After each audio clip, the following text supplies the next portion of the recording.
So, Linda, thank you for joining us. You're going to share with us an experience you have as a bus driver for special needs children. How old are they? Okay, the children are between 3 and 4 years of age. Okay. And if I recall our earlier conversations on this, they have their special needs in that they have a lot of issues that you're really not sure what they are. Nobody tells you exactly what they are, but you suspect we got Down syndrome, autism, and things like that, correct? Exactly, yes. All right. And so they're 3 or 4 years old. They have these issues. And when they get on a strange school bus to go to some other place other than the home they are used to, they get emotionally upset. Is that the right way to say it? Yes, that is a very good way of putting it. They can be crying, they can be screaming, they can be throwing temper tantrums where they're physically trying to hurt themselves. They can be doing a lot of things, yes. And so as a bus driver, driving them to their eventual destination, I mean, you go by, you pick them up one by one at their homes, they come on scene, etc. If you didn't have something to calm them down, I'm curious how you could even drive your bus. I mean, talk about that for a minute, could you? Well, I've got 11 years driving the school bus, so that kind of helps. It makes it very difficult to drive a school bus. I know from talking with other bus drivers that they find ways to tune it out. They find ways that it doesn't affect them. I've never figured out how that works because it affects me. And while I can drive while they are upset, it makes it very difficult to drive. Yeah. And my first thing and most important is that they're safe. Yeah, and I haven't had this experience, but I can just imagine, I mean, if they're really upset and have a lot of emotional unrest and have these other issues like autism, Down syndrome, and so on, they can be of a danger to each other. They can get up and run up and down the aisle in the bus, not sit down. Am I guessing right? On a normal school bus, you would be right.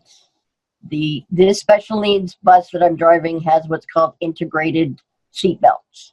So they are harnessed into the seats. So they cannot hurt each other or, fortunately, they all sit in their own seats. So nobody can touch anybody else. But yes, if they could reach each other, yes, they could be a danger to each other and themselves. All right. So they cause all this commotion, but you have been a student of optimal EFT, the unseen therapist. Yes. And I'm going to have you describe this in a minute, but in my terms, as I understand it, you will sit there while driving the bus, and while the commotion is going on behind you, you will just simply call in the unseen therapist in behalf of everybody surrogately, all these young commotion children, and they calm down. Yes. All right. And if I understand your email to me, that calming down is often instant or close to it. The most it ever takes is 2 minutes. Yes. Yeah. Talk about what happened. Talk about, you're sitting there behind your wheel, you're hearing the commotion. Talk about what you do. Okay. What I start with is noticing, first thing obviously is noticing that they're upset. And not every child is always upset. So the first day I drove them, the first child that got on the bus was very upset. And as I went around and picked them up, I didn't call in the unseen therapist, which I'm not kicking myself, but everybody seemed to feed off each other so that they were upset, really upset. And when I finally clued in and said, okay, I have a tool that I can calm them down. because a lot of drivers will either, like I said, tune them out, or they'll pull over to the side of the road, let them get calm, and then start driving again. It usually makes everybody late. So what I tried that very first day is I calmed myself down, because children getting upset can tend to upset me. Sure. And I call it centering, where I concentrate on the spot that's right under the diaphragm. And while I'm thinking of that, I asked the unseen therapist to come in and help if she was able. And I'm still very young in my unseen therapist learning, but that was the wording I chose in my head.